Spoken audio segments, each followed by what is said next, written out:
All right, welcome to the 2020 Patrick Mannelly Award Show, highlighting the top senior FBS college long snapper in the country. Hope you are as excited as we are for this fantastic event. My name is Chris Rubio.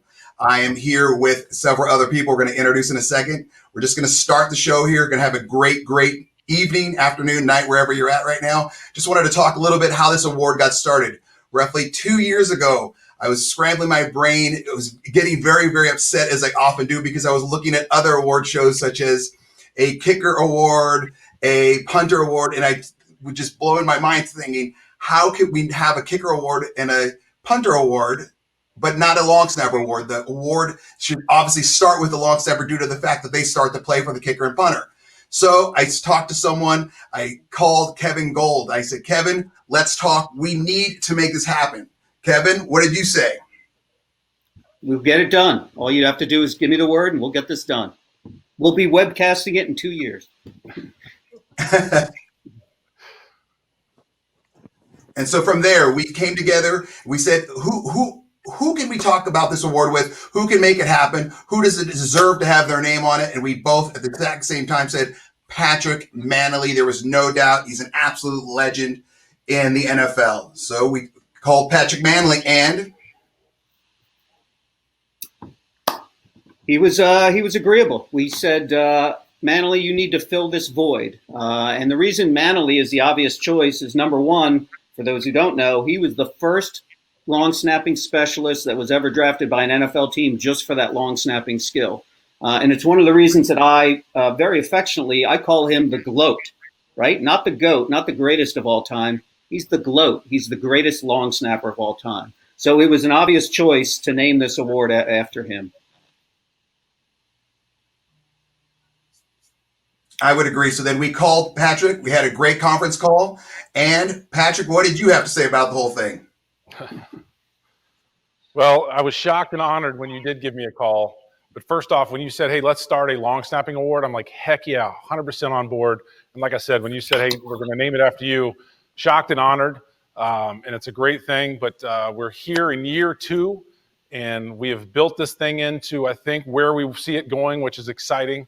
And I also want to congratulate the 3 finalists that are here and thank everybody that's on the webcast tonight. We have a great program set up for you.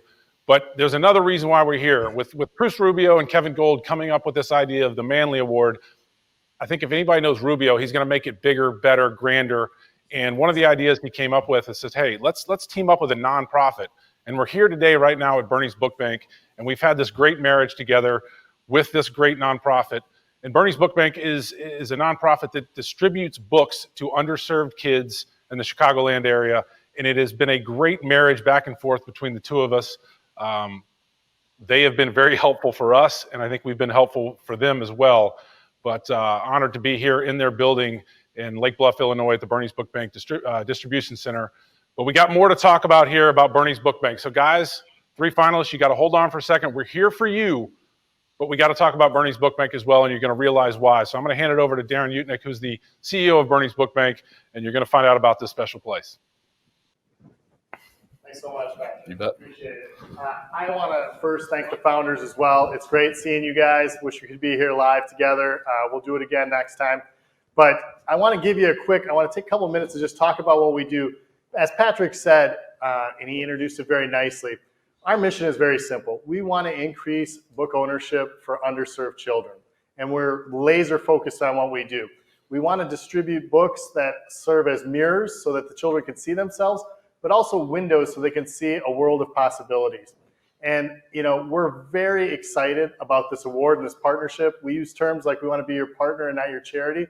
And tonight's event is just that again. It's another way for us to partner, celebrate some of these amazing long snappers, and then talk a little bit about Bernie's Book Bank. Obviously, 2020 was a tough year, and I think that's probably the understatement of the year. But I'm so proud of what our team did here. In typical times prior to the COVID-19 pandemic, Bernie's Book Bank would distribute about 3.3 million books to over 300,000 children across the Chicagoland area. Now, since the pandemic hit, we had to change just like everybody else in the world. And the biggest change has been in this facility that we're standing in now, we typically host over 40,000 volunteers. Those 40,000 volunteers help us with the books that we procure to help us process them so we can distribute them. Since March 11th of 2020, we haven't had one volunteer in the facility. However, in 2020 alone, Bernie's Book Bank will have distributed 2.2 million books. Of that number, 1.3 million has been done without a volunteer in this facility. And so when I talk about pride of our team, 31 strong produced 1.3 million and distributed this past year. Just an amazing feat, and it will go a long way to building the literacy foundation for the children that we serve. You know what though? Don't believe me. How about we show you a little bit of video, a little small video about the grit and determination of what Bernie's Book Bank is all about.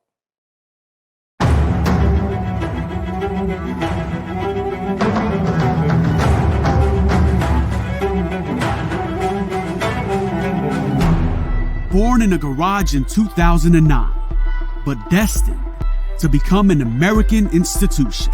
Bernie's Book Bank is the city's largest literacy free program books for from at-risk Bernie's youth. book in the hands of all Chicago area kids. Inspired by the life, the story, the journey, the significance, the memory of Dr. Bernard P. Floriani, this is Bernie's Book Bank, where we believe in the legitimate pursuit of happiness, where we stand up for all children who desire to read their way to a better life.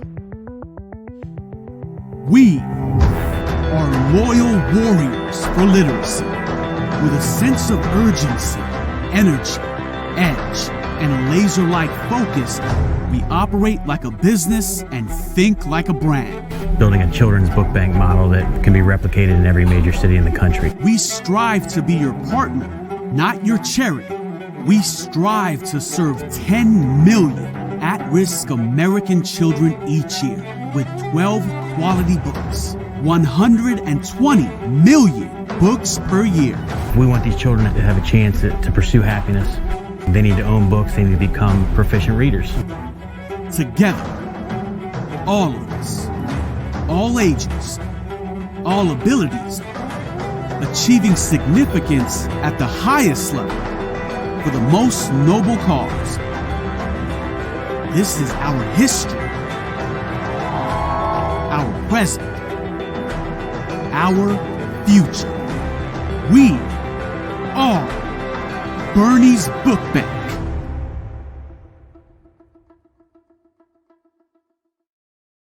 Well, as you heard in that video, we strive to be your partner and not your charity. And one of the things that we often talk about is we want people who invest, and they invest their hard dollars, their time, and their effort into Bernie's Book Bank because they're going to see a huge dividend. The dividend is going to be that we're changing the lives of so many that we will never meet, but we'll build the foundation of literacy for them as they move forward. Some of those sponsors tonight are here, and partners with us are here tonight, and I have to thank them. William Blair is the presenting sponsor again for the Patrick Mannelly Award. This is the second year that they've been our presenting sponsor, and we're so thankful to have them on board. I want to thank our technology sponsor, Intrado. They're the ones that are putting on this amazing production, and I think you all agree it's just going to be great tonight. Special thanks to Tribal Media Company, Dave Lockhart, Link Video, Tighthead Brewery, and Bragg's in the Stands. And then last but not least, I want to take a minute.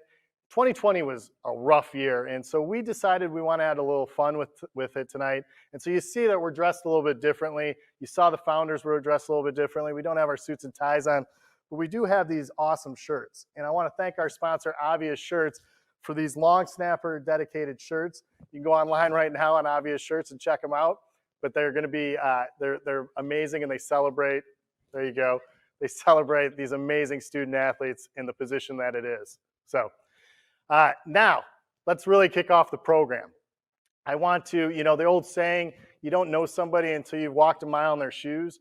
Well, there's another saying that I'm going to introduce tonight. You get to know somebody really well when you walk 29 miles with them from downtown Chicago to Highland Park. And I'm going to introduce our MC tonight, who's a friend of Bernie's Book Bank. I call him the hardest working man in show business. You may have seen him on NBC Sports Chicago or on the morning show on ESPN 1000, the Cap and Jay Hood. I'm super excited to have him joining us again because, like I said, I now call him a friend. Without further ado, Mr. Dave Kaplan. Thank you, Darren. It's really an honor to be here. My connection to Bernie's Book Bank is unusual. I knew about it. I had heard about it. But there have been, over my 30 years in Chicago media, there have been a handful, very small number of athletes that are at another level, that are just such quality people. And one of those is Patrick Mannelly. I got to know him as I covered the Chicago Bears. I got to know him on a golf course, and I went, that guy gets it. He is awesome.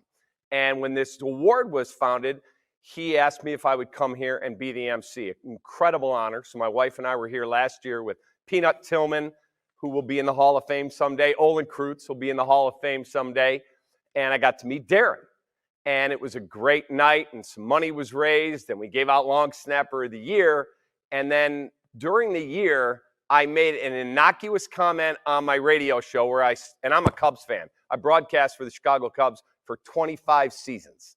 And I said, you know what? I'm going to root for the White Sox too. They got a good team. Well, Cub fans were outraged, and White Sox fans said, hey, loser, we don't want you on our bandwagon.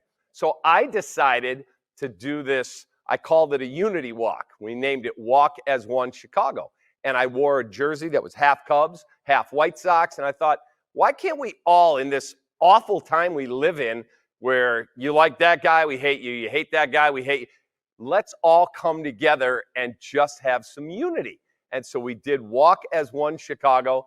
Darren and I, Greg Braggs, we walked. Sam Frasco was our security guy from ABC. We walked literally 29 miles and raised almost 100, I think 90-some thousand dollars in one day on September 29th, with all the proceeds going right here to Bernie's Book Bank. So I'm looking forward to September when we do our next 29-mile walk, and we're going to see if we can raise a whole lot more money, because if you haven't been here, when you get a chance, and we all get our lives back, you've got to see what Bernie's Book Bank is all about. There is an amazing vibe here that is so great for children all over the Chicago area. So I am honored to be part of the Patrick Mannelly Award and honored to be part of the Bernie's Book Bank family, and it's so great to be here tonight. So we'll present an award to a very deserving winner, but all three finalists, obviously outstanding football players in their own right. I also want to talk to the two gentlemen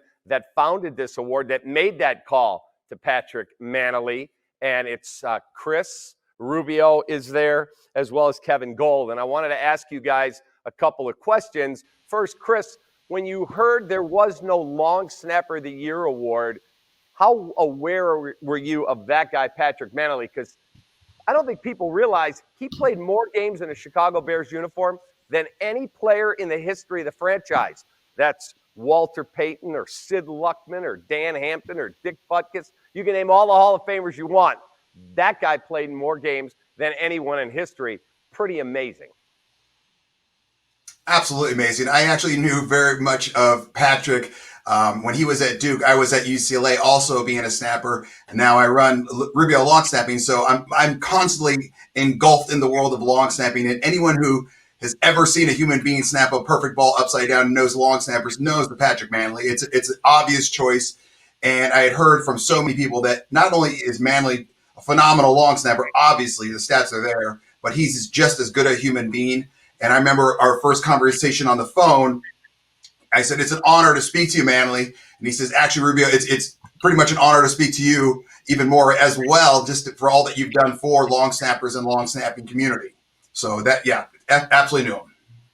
So as you guys sat down and, you know, Kevin, you look at a guy like Patrick Mannelly and you hear all these great stats, and he had this amazing NFL career, but there are so many kids that can get college opportunities to get a free education if they could perfect a skill that isn't that easy to learn.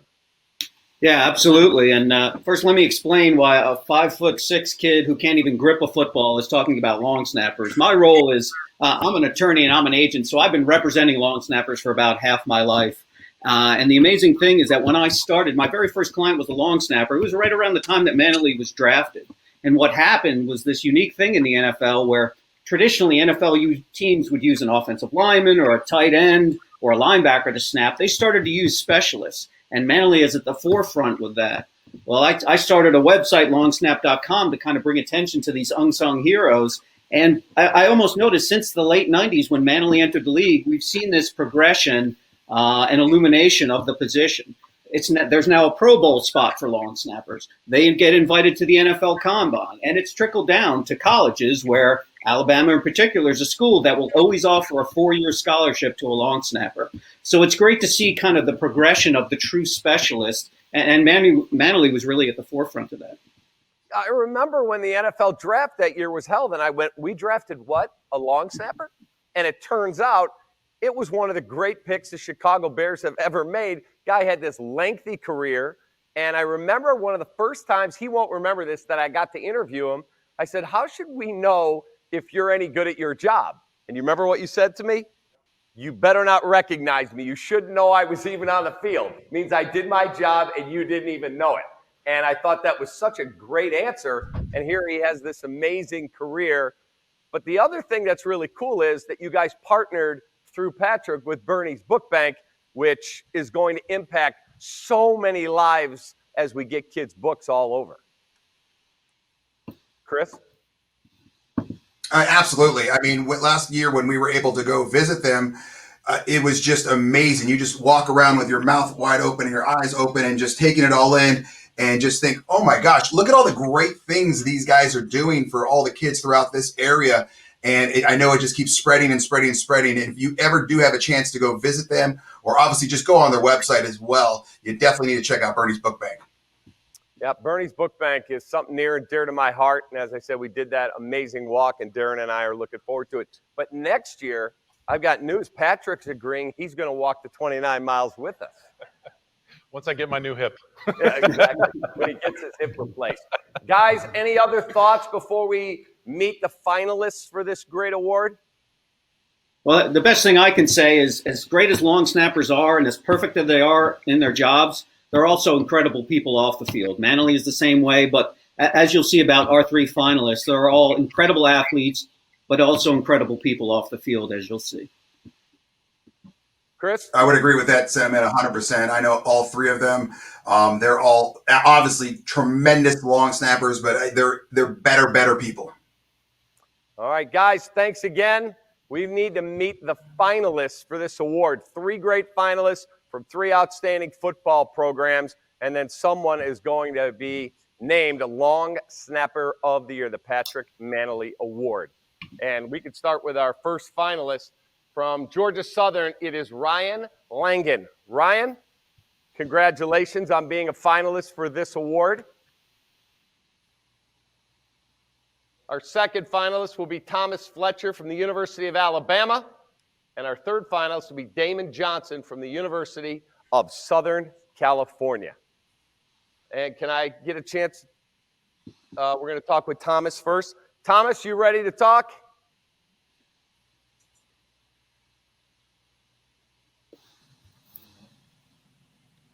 I'm ready when you are.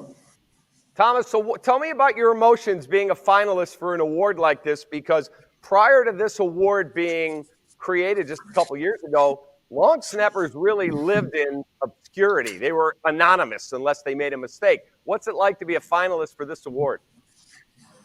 It's an absolutely remarkable honor. I mean, my dad actually long snapped when he was growing up, and coming up through the long snapping deal, you know, you never heard about an award for snappers or much recognition at all. And so the foundation of an award that recognizes our position, which, you know, is not a position that necessarily needs recognition, but you don't mind it when you get it, you know, especially if it's positive. And so, I mean, to be nominated for an award like this, it's an absolute honor. And to be nominated with the other 2 finalists, who I know both of them, and they are both phenomenal people and phenomenal long snappers, to be in company like that it's an absolute honor, and I could not be more thankful. What is it like playing for Nick Saban, who Bill Belichick, Nick Saban, Vince Lombardi? You're playing for the greatest of the greats. What's that experience like?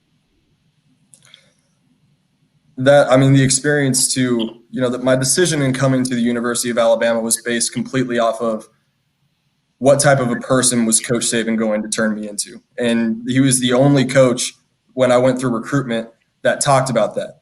Everybody else talked about football and development and things from those aspects. Coach Saban told me about how he was going to develop me as a human being and how the lessons that I learned in his organization were ones that could be taken into the future, regardless of what I choose to do in a professional career. I've gotten to have a 4-year experience of a behind-the-scenes look at a Fortune 500 company that has enjoyed, because of what Coach Saban brings to us, has enjoyed more success than any other program in this sport at this level. And, you can talk about it being difficult or him, being a tough coach, but he coaches you because he cares about you and because he loves you and because he wants you to see you be the greatest version of yourself. And he's a fantastic man. I could not be more honored to have him as my head coach. Kevin, Chris, before we look at his highlight video, anything you'd like to ask him? Thomas, it's funny. I've talked to Thomas before, and the one thing I commented to him, and I hope he didn't take it as an insult, is that he sounds like a politician. So he's a very polished guy. And I want to reference, this was unique. Alabama actually let you speak at a press conference a couple of months ago and kind of take the lead. So I want to ask you a question that you talked about during that press conference was along the lines of, even though you're a long snapper, not to minimize it, how important you are, you're only out there 8 to 10 plays a game, you have nevertheless assumed a leadership role in Alabama. Can you talk about some of those leadership roles that you've played despite your limited role on the field? So kind of how I wanted to come into a leadership role in this program was after the national championship in 2018, when we went out to California and had what I would call an absolutely embarrassing performance in every sense of the word.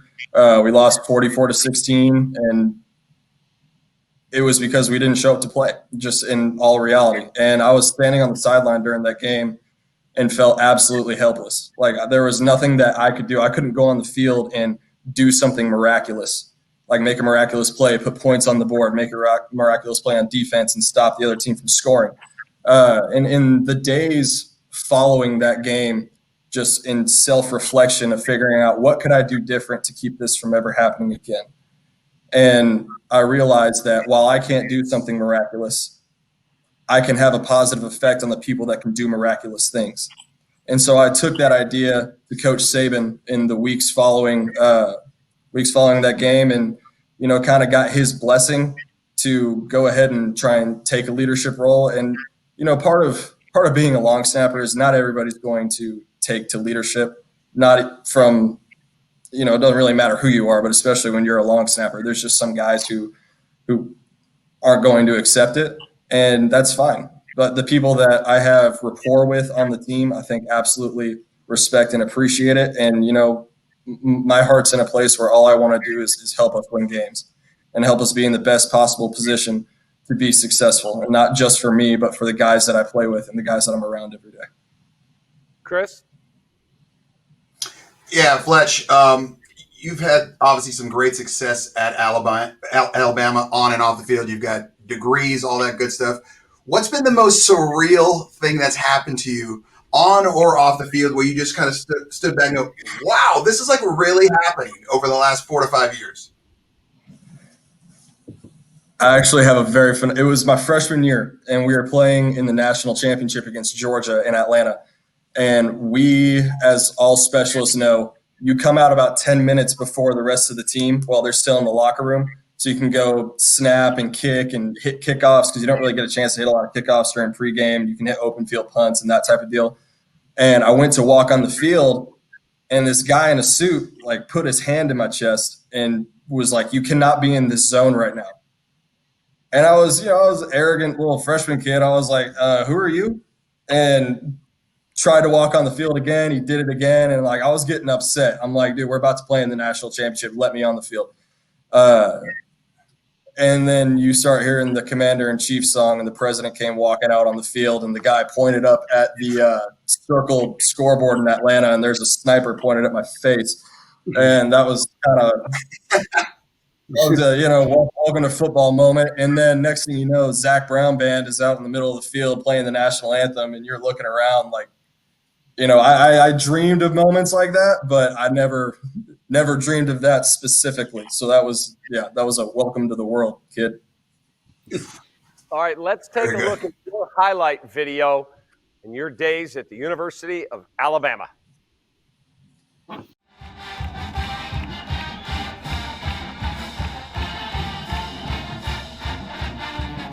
When you come to Alabama, this is one of those games, man. Remember how that went last year? Not again. Not again. Rewrite the book. This is one of those games, baby. Third Saturday in October. Love y'all, boys. Execute on 3, 1, 2, 3.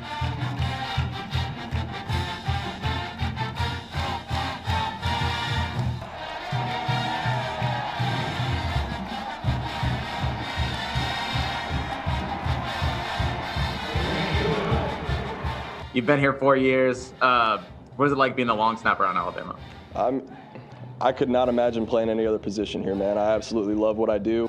You know, my job is to service people like Will and to service our punters and service J.K. Scott when he was here and everybody that we've had since then. You know, that's my job is not to go on the field and get recognition for what I do necessarily, and that's perfectly fine, man. You know, that's not my role. My role is to put the ball where it needs to be and to give the other guys in the specialist unit the best chance to be successful, you know, and if I can do that, then, you know, I'm doing my job well.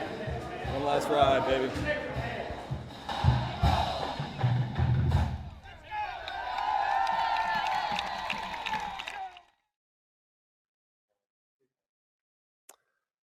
Thank you very much, Thomas. Let's meet our second finalist from the University of Southern California.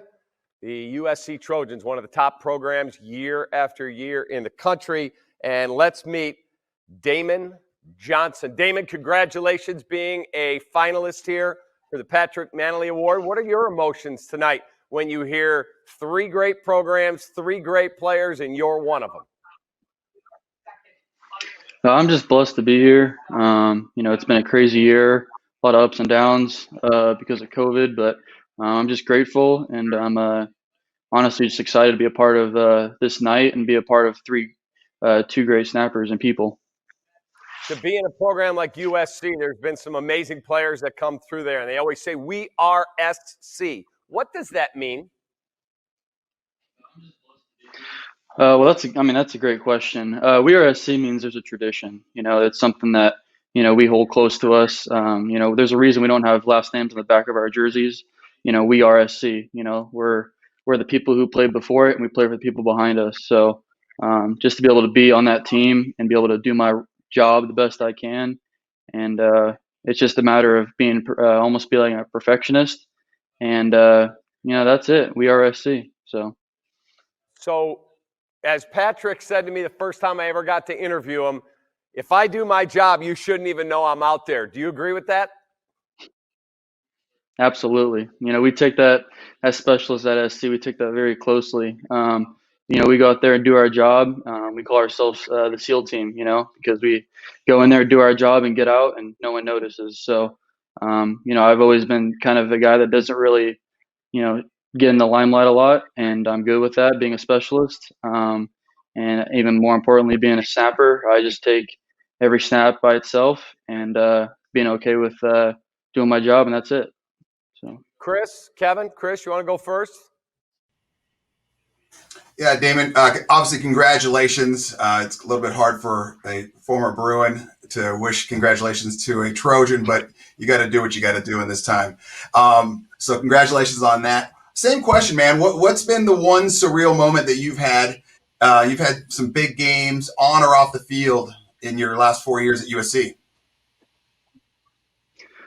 honestly, my most surreal moment was playing my first game at SC. I had a crazy recruiting story about getting to SC. It was not something that I look back on and appreciate, but being able to walk on that tunnel that first time was, I was filled with emotion, just because of how hard it took to get there. And ever since then, I never take that for granted, knowing that running on that field is it's a privilege, you know, and I'm just excited to be there every day. And that's probably one of the most surreal moments, though, just being able that first time to run out there and wear that SC jersey. Kevin?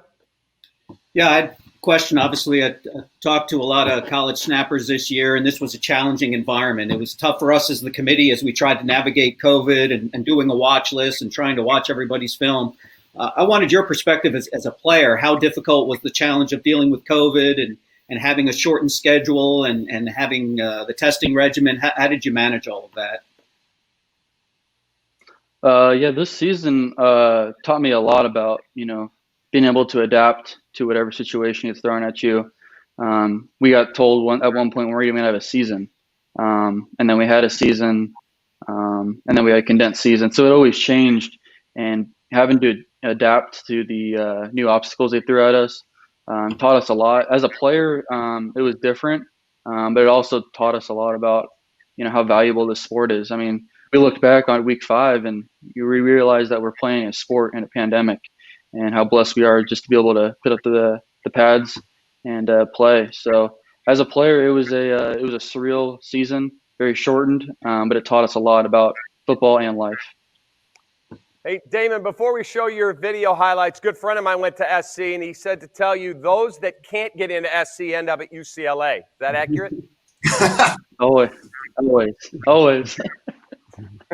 Yes, sir. Let's take a look at the highlights of Damon.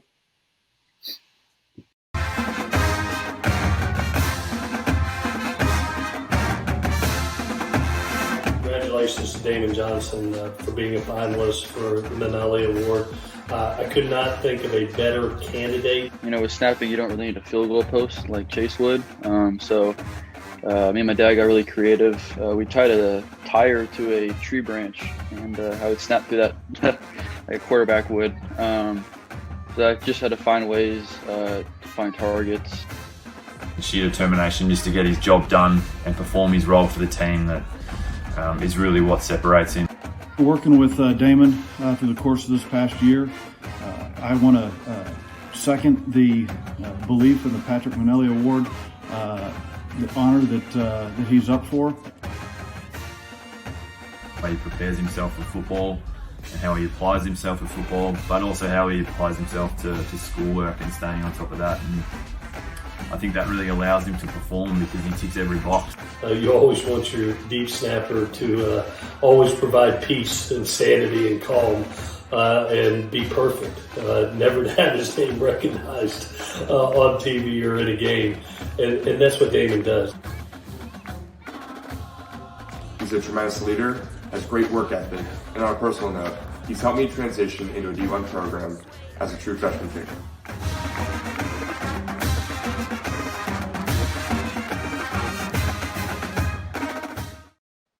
And our final nominee is Ryan Langan from Georgia Southern. Ryan, congratulations on being one of the 3 finalists for this prestigious award. You hear Alabama, you hear USC. There you are, Georgia Southern, proving doesn't matter where you go, they find great football players. What are your emotions tonight?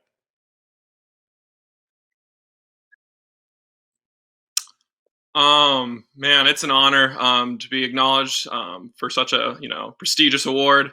Especially with Damon and Thomas. These guys are amazing snappers and amazing people.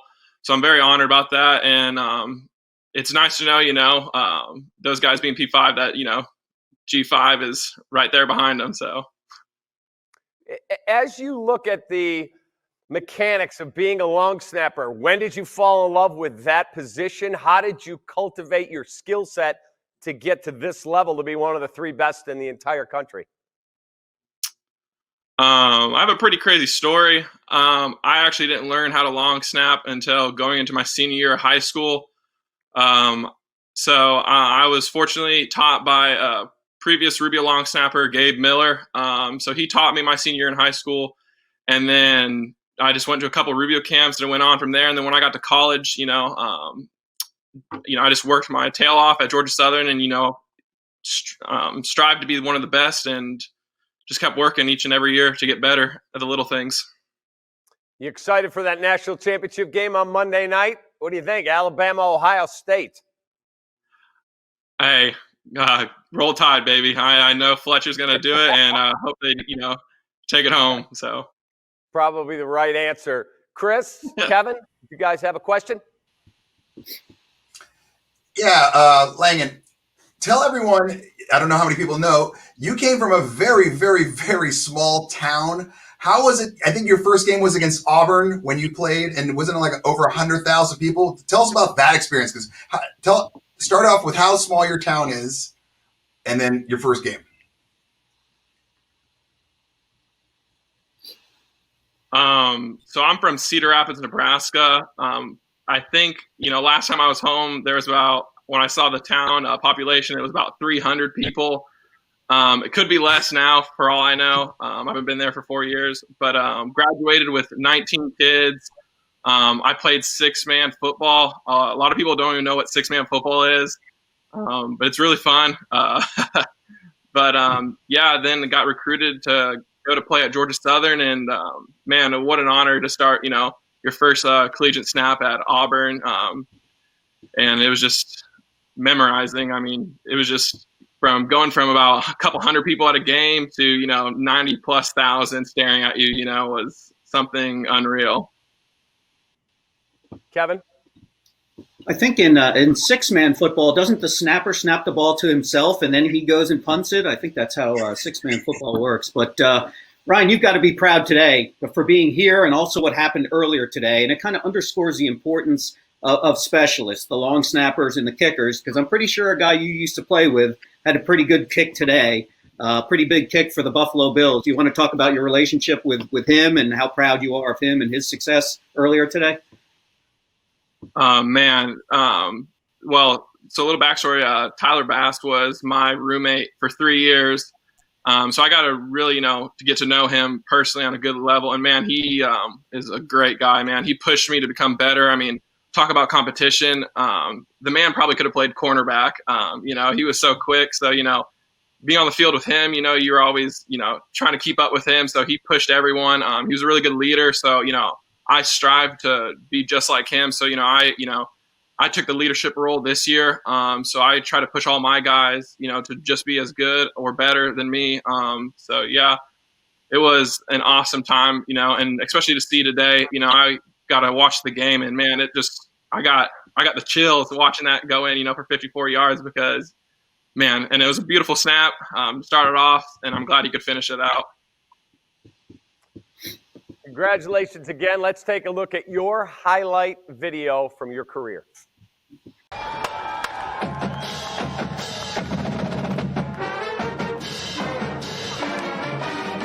Beck, the holder, Langan the snap, and the kick is up, and it is going to be good as Rayner improves to 8-10 on the season.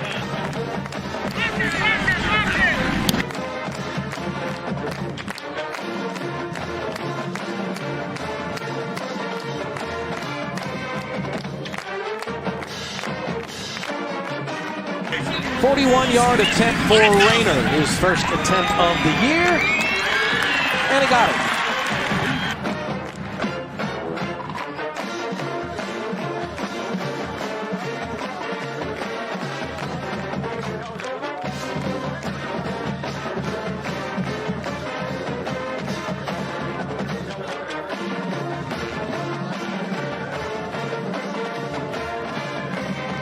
His third time to line up today. He gets this one away, and he gets it through.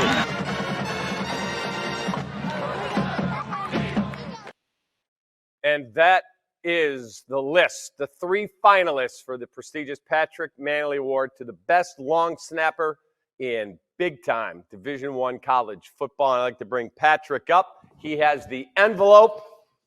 All right, guys, I want to say one last thing. Congratulations on being the 3 finalists. I truly enjoyed watching all of your tape, and I know our selection committee did as well. You all 3 are very deserving, and it's amazing how good you guys have gotten over the years and how you've perfected the craft. So the winner is in here. I'm going to let David Kaplan read it. So congratulations to all 3 of you, but here's the moment. All right, and the winner of the 2020 season, the Patrick Mannelly Award. The winner is Thomas Fletcher from the University of Alabama. Congratulations to you, Thomas. So give me your thoughts. You hear your name called. What's racing through that mind of yours right now? I'm so unbelievably honored. And congratulations, Ryan and Damon. I respect you guys so much, and I've actually got some stuff prepared. If it's cool if I read it, won't take super long. All the time you want. I won't. First, I just want to thank my family. Dad, thank you for getting me started in long snapping. Thank you for taking me to camps and visits and everything. I know I probably wasn't always super easy to deal with all the time, especially when I was younger. But thank you for everything. Mom, thank you for raising me to be a good person. You taught me more than you will ever know, and I could not be more thankful for you. My sister, Molly, thank you for loving me unconditionally through this entire journey. I'm so very proud to be your brother. To the founders of this award, thank you guys for putting together such a remarkable event.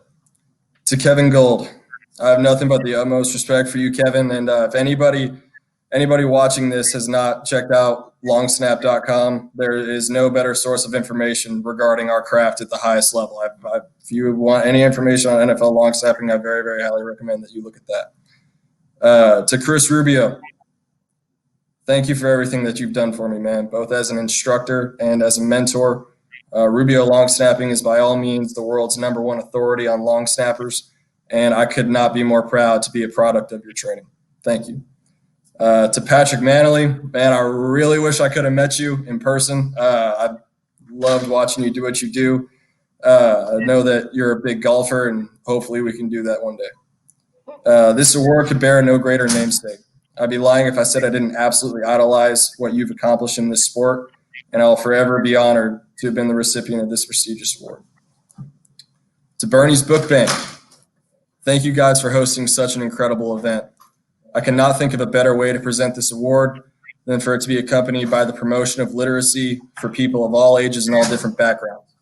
You guys make the world a better place, and I am proud to be a small part of it. And lastly, I want to thank Coach Saban and the entire Alabama football family. Coach, thank you for turning me into the best version of myself. Being a part of this organization has been the greatest honor of my life. The man you've turned me into is one that I hope that you can be proud of. And I'm so thankful that the lessons you've taught me are ones that I'll be able to carry with me for the rest of my life. Thank you again, and thank you all very much. Congratulations to you. Let's hear from Nick Saban. He's as good at what he does as anybody in the country. I mean, he's a phenomenal long snapper. He's been doing it for us for a long time.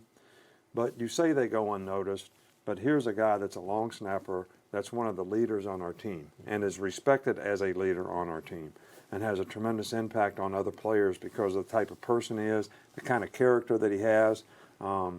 Phenomenal individual and does a great job for us when it comes to long snapping. And sometimes you take that for granted. But I certainly don't when it comes to Thomas. And let me bring back up the CEO of Bernie's Book Bank. He's an awesome dude. He's Darren Udick. Thanks so much, David. Congratulations to all the finalists, Ryan, Damon, and the winner, Thomas. I think you saw tonight why we're so proud to be associated with this award. The founders really took a lot of time. But you saw tonight from all these players, these are true unsung heroes of their football team and leaders and good student athletes. And that's, who we want to be associated with at Bernie's Book Bank. We often jokingly say that we're the unsung heroes of we're the long snappers of the literacy world. And it's such a proud night for us to be associated with those three quality individuals. As we close down this evening, I want to thank a couple more people again. I want to thank our presenting sponsor, William Blair. It is incredible to have you on our team again for the second straight year as the presenting sponsor. Again, what an incredible production that Intrado, our technology sponsor, did for us tonight. Just amazing, and we're so thankful to have you. And then special thanks to Tribal Media Company, Dave Lockhart in the link video, Tighthead Brewery, our guy Braggs in the stands, and Obvious Shirts. So again, we were wearing them tonight. I know Patrick doesn't want to come back up here next to me because I make him look small. I'll bend down. Oh, there you go. Thank you. You can go to Obvious Shirts. Lastly, as we close out this evening, I want to thank our Bernie's Book Bank team. It takes a lot to put on a production like this, and we have the best team in the business. I'm so proud of them, and so thankful that we were able to bring something good to 2020 and really celebrate these amazing student athletes. So next year, right here, Lake Bluff, Illinois, come join us for the 3rd annual Patrick Mannelly Award. We'll see you then. Thanks so much. Be well and be healthy. Have a great night.